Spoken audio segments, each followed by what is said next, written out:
जय हिंद साथियों। स्वागत है आप सभी का हमारे YouTube चैनल ज्ञान आरबीएल में। दोस्तों मैं आपको बता दूं, जो आपके एग्ज़ाम लगे हुए हैं, चाहे वो आपका यूपी ट्रिपल एससी वीडियो का री एग्ज़ाम लगा हो, ठीक है, या फिर जूनियर असिस्टेंट के आने वाले एग्जाम हो, या फिर यूपी पुलिस का आएगा, या रेडियो ऑपरेटर का लगा हो, या फिर दोस्तों जो अभी वैकेंसी हैं वीपीओ के लिए, किसी भी एग्जाम के लिए दोस्तों, यूपी पीसीएस के लिए मैं आपको बता दूं, बहुत ही बेहतरीन ढंग से दोस्तों आपका यूपी स्पेशल 2.0 वापस आ चुका है। मैं आपको बता दूं कि इसमें ये तीसरा पार्ट है दोस्तों, आज अभी तीसरी वीडियो है। ठीक, आप सभी ने बहुत अच्छे कमेंट किए दोस्तों, जिससे हमें लगता है कि ये पूरा करवाना पड़ेगा आप सभी के लिए। ठीक है, आपको बता दें फ्री ऑफ कॉस्ट में इतना तगड़ा मैटर दोस्तों आपको पेड क्लास में भी नहीं मिलने वाला, तो एक बार अच्छे से पढ़ लीजिए। बहुत ही शानदार तरीके से हम आपको ये सभी चीज़ें देने वाले हैं। तो चलिए दोस्तों शुरू करते हैं उत्तर प्रदेश की भौगोलिक स्थिति। उसके पहले बता दूं कि किसी भी एग्जाम की तैयारी कर रहे हैं, खास करके वीडियो एग्जाम या जूनियर असिस्टेंट दोस्तों, तो आपको जाना होगा हमारे प्ले लिस्ट में।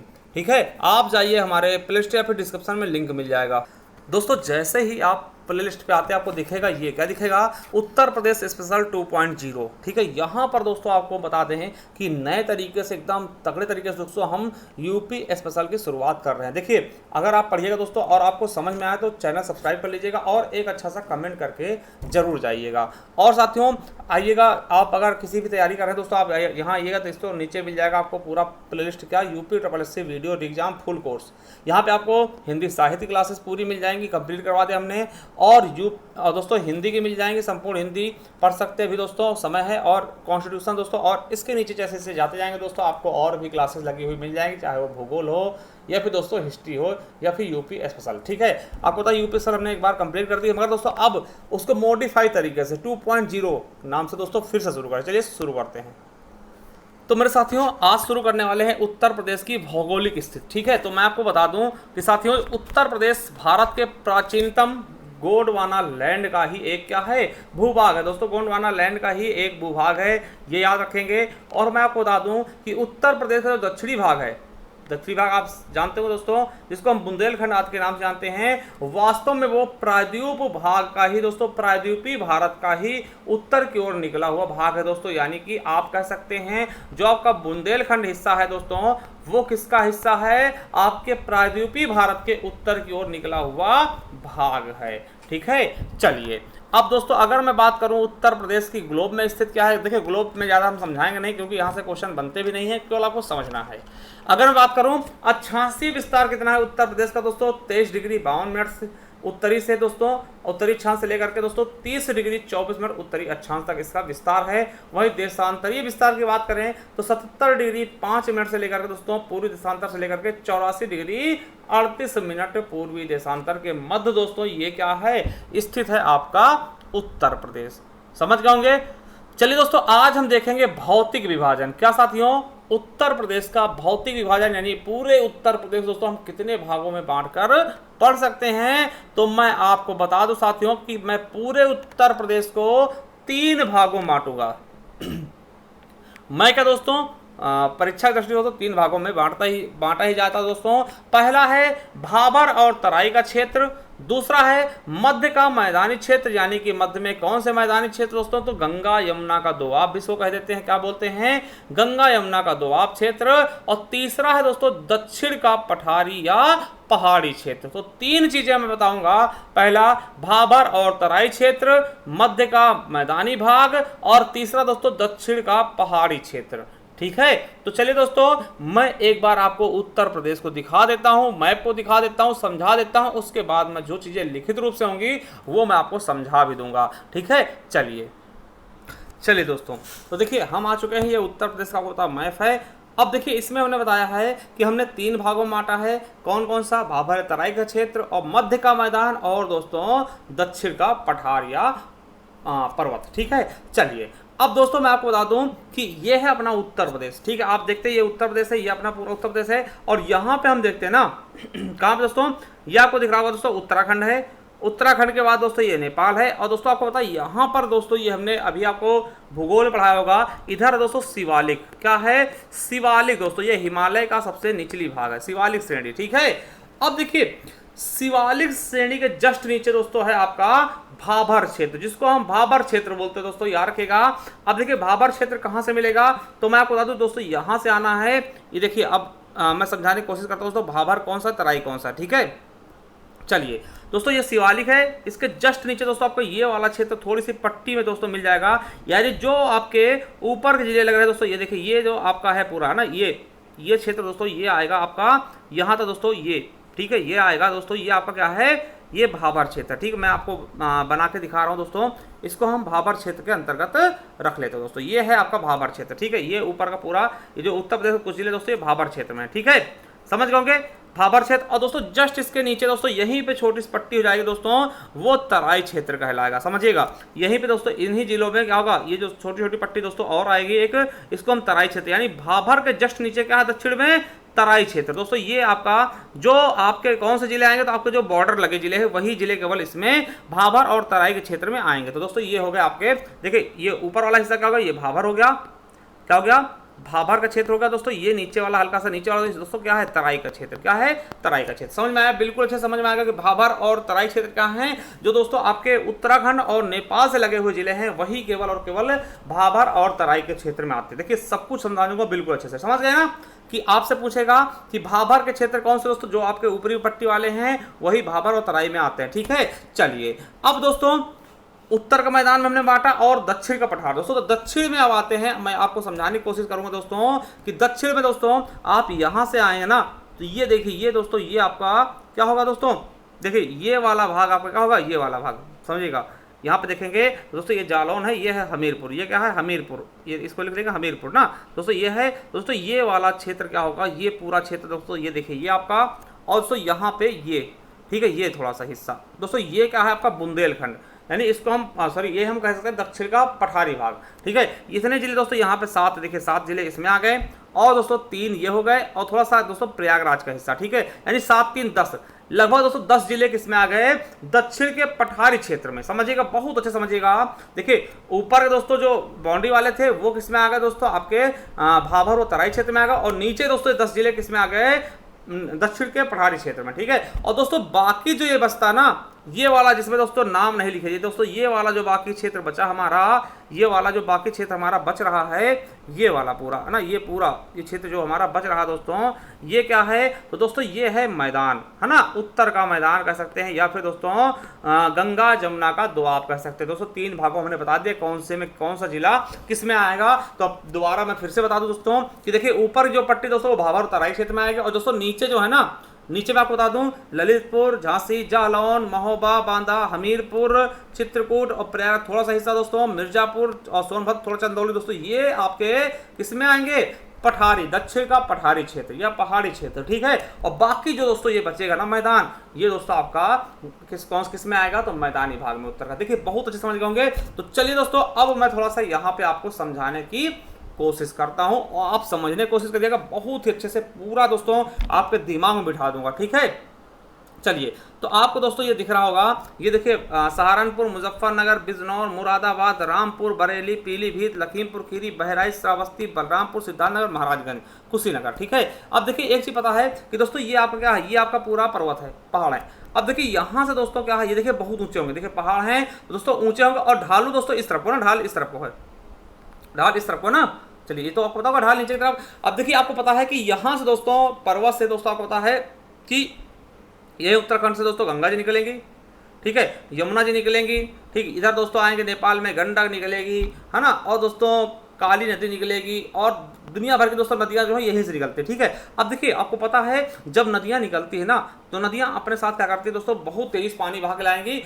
देखिए जब पहाड़ से निकलती है ना नदियाँ दोस्तों, छोटे रास्ते निकलती है। आपको पता है जब नदियाँ कहीं भी, देखिए आप पानी छोड़ेंगे ना, तो दोस्तों जहाँ ढाल होगा ना वहाँ कम जगह से दोस्तों पानी निकल जाएगा, मगर दोस्तों जहाँ पे एकदम समतल होगा वहाँ पे जगह ज़्यादा घेरेंगी, ठीक है। अब समझिए, अब दोस्तों यहाँ से नदियाँ निकल रही है ना, तो यहाँ दोस्तों आपको पता है यहाँ से पठार है, तो दोस्तों यहाँ से बहुत तेजी से नदियाँ आएंगे, और अपने तेजी से आएंगे दोस्तों, अपने साथ क्या आएंगे, कंकड़ पत्थर बहा के लाएंगे दोस्तों। तो आपको बता दें जो ये थोड़े से देखिए यहाँ पे अब समतल आ जाएगा, हल्का समतल आ जाएगा दोस्तों। तो यहाँ पे जो है ना, यहाँ पे दोस्तों क्या करेंगे, वो अपने बड़े बड़े पत्थर कंकड़ दोस्तों ला करके यहाँ पे जमा कर देंगे। क्या कर देंगे, यहाँ पे पत्थर कंकड़ जमा कर देंगे, किस भाग में दोस्तों, भाबर, ठीक है। जहाँ पे दोस्तों बड़े बड़े कंकड़ पत्थर आएंगे, ये नदियाँ अपना कंकड़ पत्थर बहा के दोस्तों यहाँ पे लाएंगी, बड़े बड़े यहाँ पे दोस्तों जमा कर देंगी। अब देखिए एक चीज समझिएगा, ये आपका जो कंकड़ पत्थर वाला क्षेत्र है दोस्तों, ये क्या हो जाएगा, भाभर हो जाएगा। समझिएगा, इसको हमने क्या बोल दिया, भाभर का क्षेत्र बोल दिया। ठीक है। आपसे पूछेगा कि भाबर क्षेत्र की मिट्टी कैसे, दोस्तों यहाँ पे कंकड़ पत्थर दोस्तों पाए जाते हैं। ठीक है। अब देखिए यहाँ पे खेती का होगा दोस्तों, कोई खेती नहीं होगी। क्या होगा, यहाँ पे कोई खेती नहीं होगी दोस्तों, बड़े बड़े घास पाए जा सकते हैं और पेड़ पाए जाएंगे। ठीक है।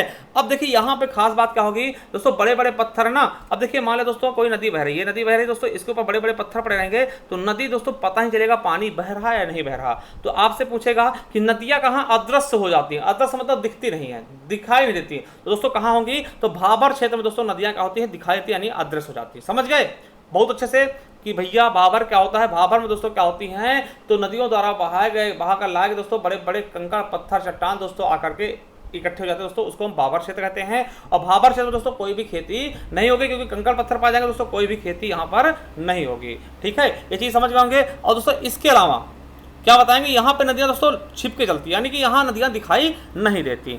और जस्ट दोस्तों इसके नीचे आएंगे, हल्का सा नीचे दोस्तों, इन्हीं जिलों में दोस्तों हल्का नीचे आ जाएंगे। देखिए हल्की सी पट्टी बना लेंगे थोड़ा सा आपको समझाने के लिए दोस्तों, हल्की हल्की पट्टी।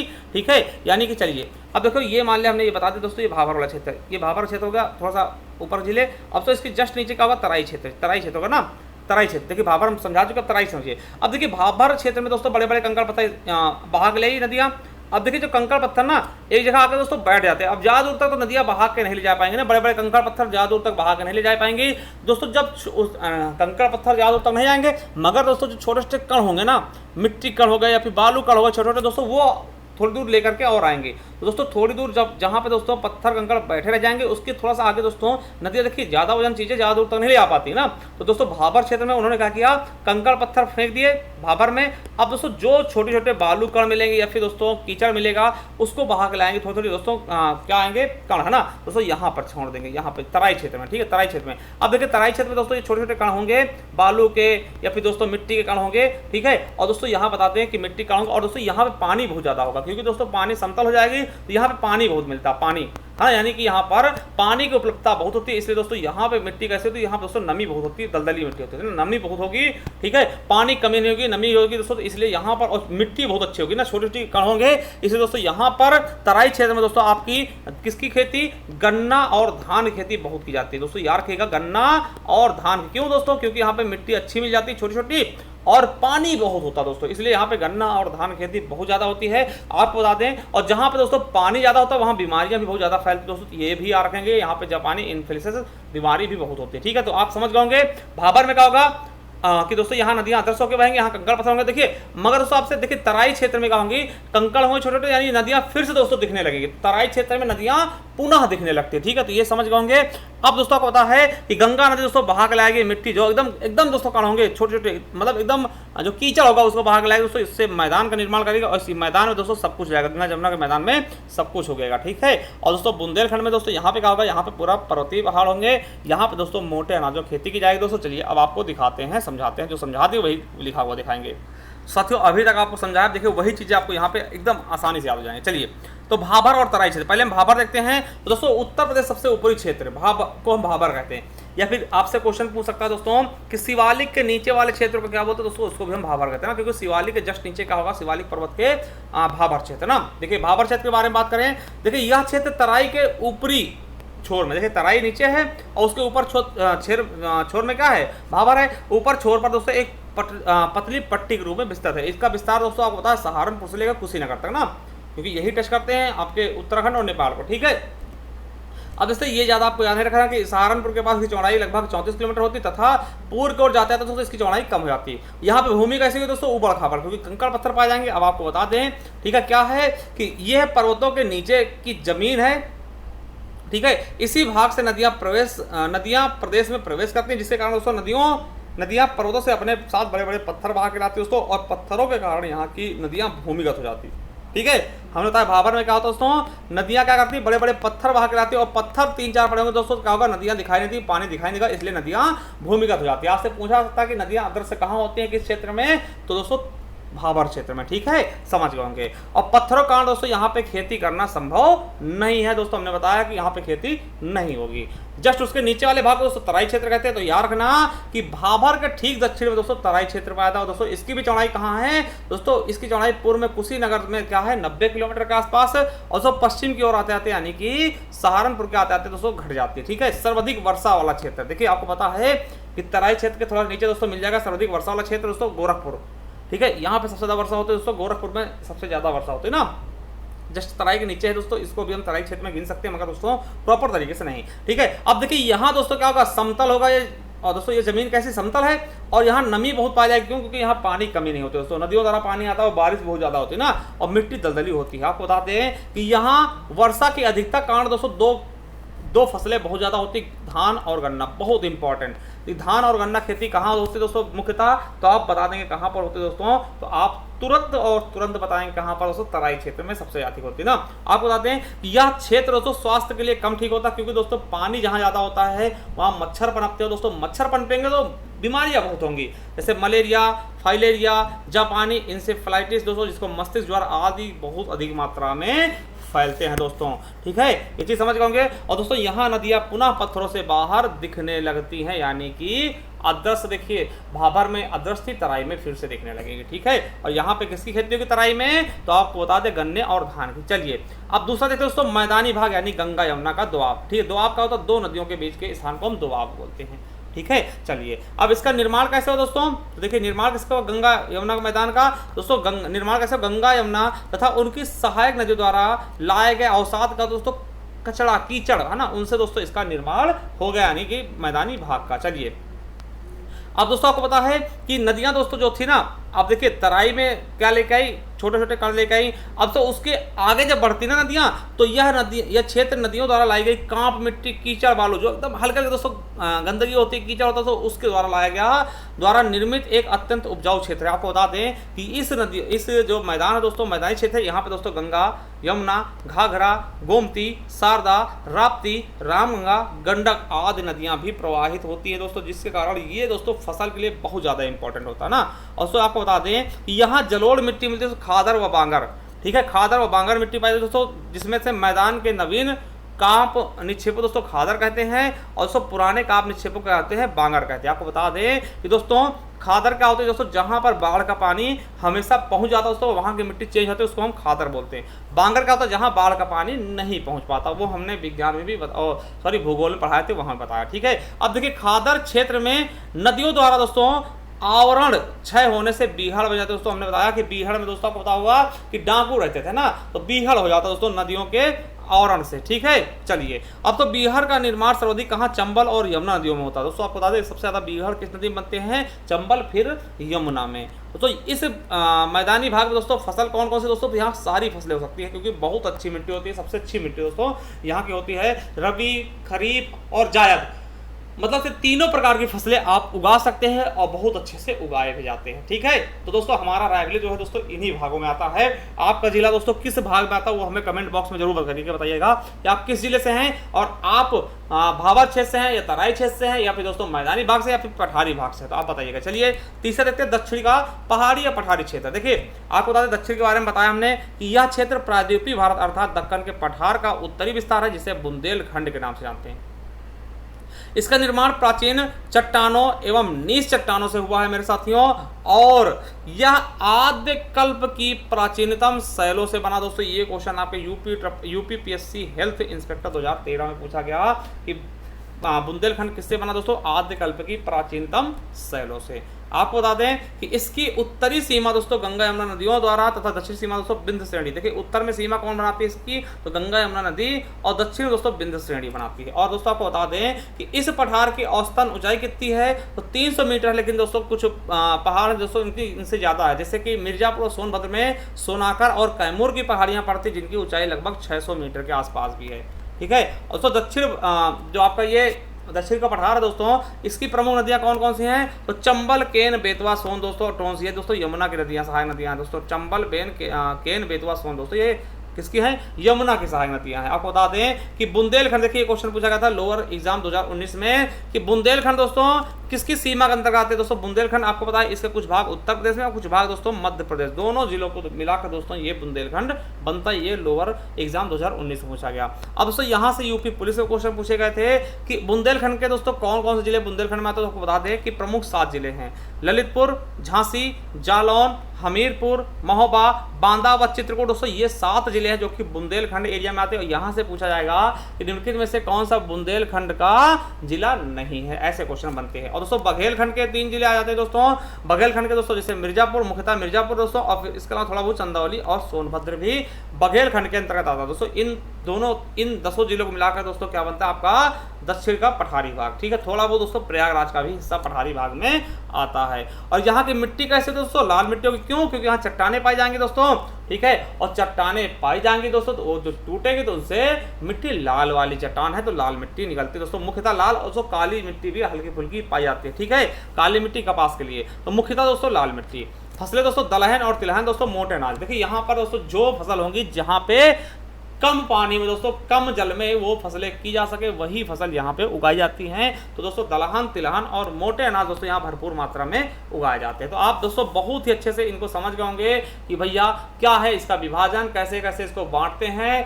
ठीक है, भाबर क्या है, तराई क्या है, मैदानी भाग क्या है और पठारी भाग क्या, बहुत ही शानदार तरीके से हमने बताया। चलिए कुछ क्वेश्चन देखते हैं। क्वेश्चन क्या है पहला कि निम्न में से कौन सा जिला बुंदेलखंड का क्षेत्र दोस्तों उत्तर प्रदेश पुलिस से पूछा गया 2018 में? चंदौली, औरैया, महोबा और एटा। दोस्तों आपको पता होगा कि महोबा दोस्तों आपके किसमें आता है? बुंदेलखंड के क्षेत्र में। टोटल दोस्तों 7 जिले हैं। तो दक्षिण के दोस्तों कौन कौन से आपको बता दें कि ललितपुर, झांसी, महोबा, हमीरपुर, बांदा, चित्रकूट, ये दोस्तों आपके आ गए कितने? 7 जिले हो गए आपके बुंदेलखंड में आ गए। चलिए अगला, प्रदेश के किस जिले में सर्वाधिक वर्षा होती है? दोस्तों हमने बताया कहाँ पे सबसे ज्यादा वर्षा होती है? गोरखपुर में दोस्तों सबसे ज्यादा वर्षा, और दोस्तों मथुरा में सबसे कम वर्षा। ठीक है, तो याद रखिएगा। चलिए अगला है कि उत्तर प्रदेश का कौन सा क्षेत्र आद्यकल्प प्राचीनतम शैलों से निर्मित? दोस्तों स्वास्थ्य विभाग, शिक्षा विभाग में पूछा गया दोस्तों बुंदेलखंड। कौन सा? बुंदेलखंड दोस्तों। ठीक है, चलिए अगला है उत्तर प्रदेश के भाबर क्षेत्र में किस प्रकार की मिट्टी मिलती है? दोस्तों हमने बताया भाबर क्षेत्र में क्या होता है? कंकड़ पत्थर बहा जाते हैं, यानी कंकड़ीली पथरीली। क्या?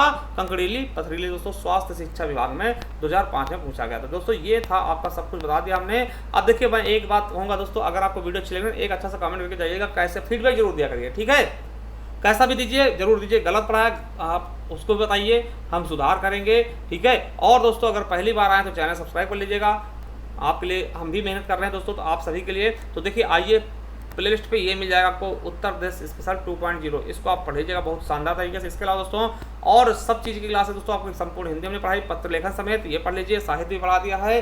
ठीक है, और संविधान, इतिहास, भूगोल सब कुछ पढ़ा रहे हैं दोस्तों। तो आप जा करके प्ले लिस्ट मिल जाएगी डिस्क्रिप्शन में, या फिर डायरेक्ट आप प्ले लिस्ट पे जाइए दोस्तों, वहां से आप करके बहुत अच्छा कर सकते हैं दोस्तों। थैंक यू, धन्यवाद। और दोस्तों हमारे टेलीग्राम चैनल जुड़ जाइए जिसका नाम है ज्ञान RBL ऑफिशियल दोस्तों, वहां पे आपको PDF भी मिलती रहेंगी। थैंक यू, धन्यवाद।